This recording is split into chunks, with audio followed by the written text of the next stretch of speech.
其實人嘅成長同埋工作嘅過程之中，究竟點樣先唔會失去真正嘅自己呢？大家好，我係 Raymond，我都曾經好迷茫。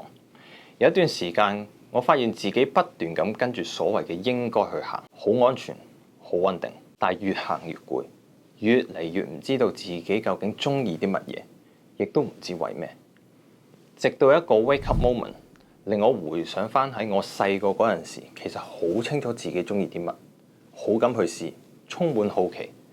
嗰一刻，我決定我要重新認識自己。就係呢個經歷，令到我更有意識咁樣投入職涯定位同埋自我探索嘅工作。我利用我自身經歷設計呢12個小時嘅課程，目的唔係想俾一個標準答案你，而係想陪住你，透過有系統嘅整理同埋反思，重新睇清楚你嘅特質、能力、價值觀同埋方向。無論你係啱啱畢業想轉行，定係做咗一段時間，慢慢咁失去咗自己嘅方向感，我哋都會由認識自己開始，探索你嘅優勢、你嘅工作嘅 preference， 設計一個屬於你嘅藍圖，